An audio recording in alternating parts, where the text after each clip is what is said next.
ada yang menarik. Kalau Obama mempersilahkan publik mengakses melalui yang di Hawaii tadi ya. Nah, kalau ini akan dipersilahkan publik untuk mengakses ijazah Jokowi untuk melihat arsipnya, kalau Andrinya sendiri nggak punya gimana, Bang Ferry? Kalau Andrinya sendiri, Arsip arsip Nasional nasional saja nggak punya katanya. Andri ya? Iya. Andri. Kalau Andri tidak punya juga menarik ya. Karena itu juga terungkap di sidang Komisi Informasi kan. Ya. Ya kalau Andri tidak punya, makanya kan bebannya ada di Pak Jokowi sebenarnya. Ya Pak Jokowi tunjukkanlah itu. Kemarin kan ketika polisi kan gampang aja. Kalau saya buka ini selesai gitu ya. Dan itu kan kayak aneh juga ya. Problematikanya ada ijazah. Lalu kemudian ijazah itu dinyatakan asli. Dibawa ke kantor aparat penegak hukum. Ratusan wartawan datang. Seluruh media meliput. Kan tinggal buka Bang, selesai itu. Kenapa harus dibuat hanya Ada polisi? wartawan yang datang ke kediaman di Solo juga diperlihatkan ijazahnya Jokowi. Tapi tidak boleh diambil gambarnya. Itu kayak ini ya. Saya mau cerita gimana ya. Kan kita punya nalar semua ya. Kenapa gitu ya. Apa yang menyebabkan itu ijazah berbeda dengan ijazah lain yang perlu bisa difoto dan divideokan. Emang khusus ijazah Pak Jokowi luntur begitu kalau difoto. Rusak kan tidak. Ada sesuatu yang membuat publik menarasikan di Akhirnya pikiran narasi-narasi yang nggak perlu itu ya akhirnya tidak perlu muncul. itu muncul dan itu kan harus dicegah oleh seorang presiden dan mantan presiden agar rakyat ini tidak ribut soal hal-hal yang menurut saya tidak penting. Kecil sekali ini soalnya. Tapi gara-gara pemiliknya membuat seperti itu jadi inilah berputar-putar lah ya. Ada yang bilang ini supaya radar Pak Jokowi di media tetap terjaga. Ya bisa saja orang berperspektif begitu ya. Karena hampir tiap hari loh sekarang berita soal Pak Presiden ya. Dan viewsnya paling Mengalahkan tinggi. presiden yang sedang menjabat loh. Kan 1 tahun nih, 1 tahun dari November tahun lalu dan Oktober tahun lalu, Oktober tahun sekarang. Itu 1 tahun. Pernah nggak Bang Gaib melihat 1 bulan itu tidak ada berita soal Pak Jokowi? Saya nggak pernah, ada selalu.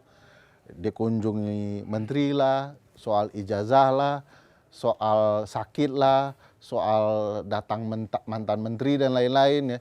Tidak selesai-selesai. Ada orang yang menangis lah datang, ada yang difitnah lah, ada cerita nangis ini rekayasa nangisnya.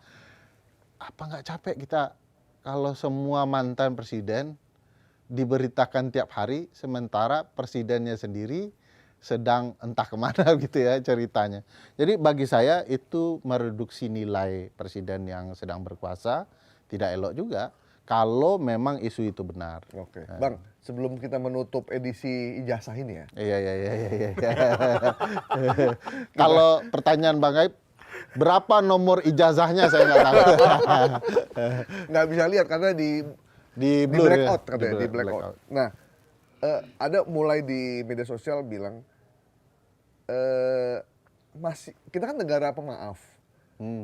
Kenapa sih kita masih penting mengurusi ijazah seorang mantan presiden atau presiden yang pernah berkuasa yang tidak lagi punya dampak terhadap kekuasaan? Udah hentikan dan lupain aja supaya kita bisa beranjak ke isu yang lain daripada berkutat sama urusan seperti ini. Ya itu sama juga dengan orang yang mengkritik saya sebagai pengkritik pemerintah ya. Kritikan orang ke saya, ngapain sih Anda meributkan kecurangan pemilu? Kan pemilunya udah selesai. Kan mari kita bangun Indonesia bersama. Itu kayak ada orang mencuri di rumah kita gitu ya. Orangnya ketangkap. Terus kita bilang, ya ada orang yang bilang ya ke saya, sudahlah kan sudah dicuri juga. Biarkan saja. Lah ini sudah terlihat bukti-buktinya begitu ya. Nah bagi saya persoalannya bukan soal semudah mengatakan sudahlah kita ini harus bersatu. Lah kejahatannya harus dibongkar gitu ya. Nah tentu saya tidak hendak mengatakan ini ijazah ada kejahatannya, masih diperdebatkan. Tetapi akan menarik kalau salah satu pihak benar misalnya. Apakah itu palsu atau aspal atau asli gitu ya.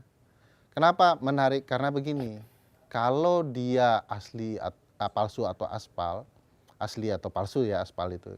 Saya takut generasi abang-abang tidak ada yang kenal istilah aspal itu. Kalau itu aspal, pertanyaannya apakah itu persoalan Pak Jokowi saja atau orang yang berbeda pendapat dengan Jokowi? Ada persoalan penyelenggaraan pemilu, ada soal dokumentasi, Ya. ada soal layanan publik yang kemudian bisa dikatakan berantakan. Coba abang bayangkan, orang nomor 1 di Republik ini melalui berbagai proses kepemiluan dari wali kota Solo, gubernur Jakarta, hingga presiden, tidak ada satupun penyelenggara pemilu yang mengetahui itu asli atau palsu. Serusak itu sistem kita kalau itu benar. Meskipun sudah tidak menjabat lagi. Iya, Kan sudah tidak akan mempengaruhi kebijakan-kebijakan yang telah dibuat semasa menjabat. kebijakan tidak berpengaruh, tapi sistem yang rusak ini perlu diperbaiki kan. Ya. Jadi kayak ini jangan sampai orang sudah terjadi bencana alam ya, kalau di kampung Bang Ike itu ada galodo maksudnya air bah. Lalu orang tidak bicara soal bagaimana orang tidak bisa kena bencana itu. Ya sudah lewat begitu ya. Nah itu akhirnya suatu waktu ketika bencana itu terulang, makan korban lagi, orang ribut lagi. Jadi ketika kita bicara ada sistem perpolitikan kita yang rusak dan bermasalah, perbaiki dong. Itu kan ada KPU yang bermasalah tuh. Ada kampus yang bermasalah tuh. Ada sistem yang luar biasa bermasalah. Coba abang bayangkan kalau kemudian kita masih cerita kita ini kan pemaaf. Nah itu kita ini bukan pemaaf, kita itu bermasalah dalam IQ saja berarti ya. Bagi saya ada masalah tingkat otak yang perlu Tingkat dipertanya. nalar kita yang Ya, dipertanyakan. yang Harusnya kan perlu. begitu KPU terima syarat-syarat pencalonan apapun baik wali kota, bupati, gubernur maupun presiden, itu sebenarnya mereka harus mengkonfirmasi nggak sih ke kampusnya masing-masing? Namanya verifikasi. Ya. Jadi namanya verifikasi administrasi dan verifikasi faktual. Faktual. Jadi begitu data itu datang, dia cek tuh administrasinya lengkap gitu ya. Ada yang mencurigakan tidak. Kalau kemudian perlu ditanyakan, dia baru lakukan verifikasi faktual. Nah langkah ini pernah dilakukan oleh KPU atau tidak? Sampai hari ini masih menjadi misteri. KPU betul-betul melakukan verifikasi atau tidak? Verifikasi faktual itu dilakukan apabila ada ditemukan hal yang mencurigai dari administrasi atau dokumen-dokumen yang diserahkan itu, atau bisa dilakukan secara random saja oleh KPU. Bisa random, bisa ditemukan. Misalnya mereka melihat ketidakmatchingan ya. Misalnya waktu di Solo disebut insinyur, doktorandus. Tiba-tiba di Jakarta disebut Jakarta insinyur. sudah insinyur, presiden jadi insinyur. Ini curiga nggak Bang? Curiga dong. Curiga. Harusnya verifikasi Karena yang kan? satu IP, yang satu IPS. Ya, Iya. dengan masa Diambil masa campuran Bang. IPC dong. IPC. Waktu tes apa dulu perguruan tinggi kan ada IPC Campuran, ya. IPC itu maksudnya. Nah, bagi saya ada hal yang kemudian bisa ditelaah ya, dirunut. Ini ada pembiaran atau tidak, atau memang human error gitu ya. Kalau itu benar-benar bermasalah. Jadi kita mau menemukan, mengungkapkan lah apa yang terjadi di pemilu kita selama ini. Banyak Bang problematika pemilu yang lebih besar dari ini sebenarnya. Tapi untuk hal sekecil ini kita berantakan, bagi saya itu luar biasa gitu ya. Iya, benar-benar. Kan harusnya gini Bang, waktu pemilu itu ketika dokumen masuk, dokumen yang menjadi hak publik untuk mengenal calonnya bisa diakses publik. Sarjana itu dokumen perlu diketahui publik nggak? Perlu dong. Ya perlu. Calon kita itu betul-betul sarjana, tidak sarjana. Kita kan tidak mempersoalkan sarjana kan sebenarnya. Tapi kita ingin tahu ini sarjana. Sarjana apa dia begitu ya. Lalu kalau bisa publik akses, itu kan bagus. Tapi kebiasaan kita menutupi akses data kita sendiri. Kan kita tahu semua ya, anggota DPR kita itu tidak sekolah S1 itu lebih dari setengah anggota parlemen. 240 sekian. Tapi tidak satu pun data yang kemudian bisa betul-betul dapat dicermati publik, dipilih. Jadi akhirnya kita itu seolah-olah tidak bisa mengakses informasi soal pejabat-pejabat kita. Nah, ini problematika panjang kita nih, Bang. Dan sistem itu kalau menurut Bung Ferry ini yang harus diperbaiki. Oh, banyak hal, Bang. Jadi salah satunya adalah bagaimana upaya kita memastikan pola elektronik di dalam kepemiluan kita, termasuk data calon-calon itu bisa diakses publik dari hulu hingga hilir, kecuali e-voting. Jadi ini kan tahapan pemilu nih satu rangkaian nih, dari proses pendataan sampai kemudian pencoblosan. Masyarakat sipil menginginkan seluruhnya elektronik, dokumen tersimpan, tertata, kecuali pencoblosan. Karena pencoblosan itu agak berisiko pakai teknologi ya. Karena kalau pemilihan itu bisa diatur sedemikian rupa, nanti kemenangan juga bisa diatur. Nah, ini kan sedang marak ya, politisi kita inginnya e-voting ya. E-voting. Nah, itu dari jauh sekarang ada teknologi kalau pakai mesin, Bang Gaib. Tinggal merubah saja, jadi macam-macam. iya. Jerman kembali di tahun 90-an tidak pakai electronic voting. Beberapa negara punya masalah electronic voting seperti di Amerika juga sudah memperdebatkan itu. Tapi kita tidak anti teknologi. Once ditemukan teknologi untuk mencegah kecurangan e-voting, kita mungkin akan kampanye. Tapi yang ada aja dulu, jangan yang intinya kita ambil risiko. Kita mulai dari misalnya data dapil yang elektronik ya, rekapitulasi yang elektronik. Itu aja yang penting-penting itu nggak mau gitu ya. Apalagi kenapa tiba-tiba yang inti persoalannya tiba-tiba ingin elektronik gitu. Jadi banyak panjang termasuk dokumen para calon itu. Coba deh Bang Gaib cari-cari, jangan-jangan dokumen presiden-presiden kita ini tidak bisa diakses oleh publik, padahal itu sejarah penting. Ya. Ya.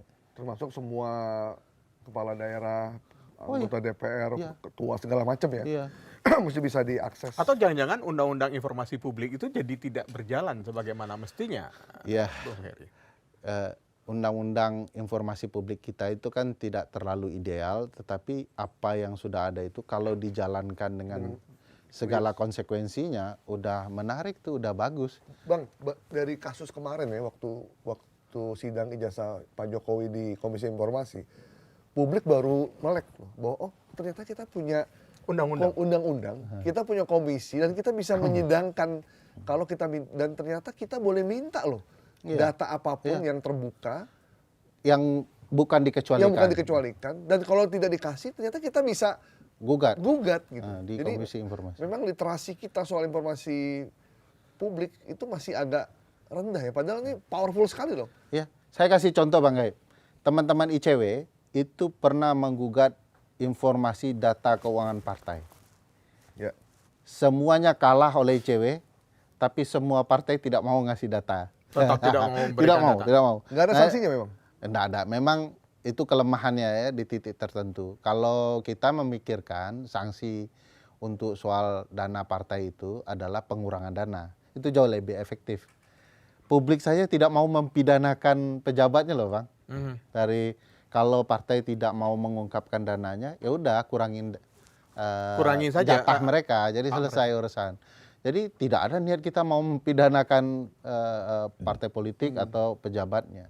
Nah, ini berkebalikan dengan kita ya, begitu tersinggung langsung lapor, langsung mau pidanakan. Itu Padahal publik aja nggak mau kayak gitu nggak ya. mau kayak gitu. Jadi, nah itu persoalan yang menarik sebenarnya. Dengan begini publik jadi sadar ya, mereka butuh data apa? Data apa? Soal MBG, apakah kemudian SPPG-nya melibatkan anak anggota DPRD yang punya 41 dapur gitu ya.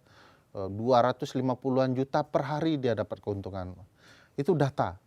Bisa diperjuangkan publik untuk dapat dan mengetahui kebenarannya.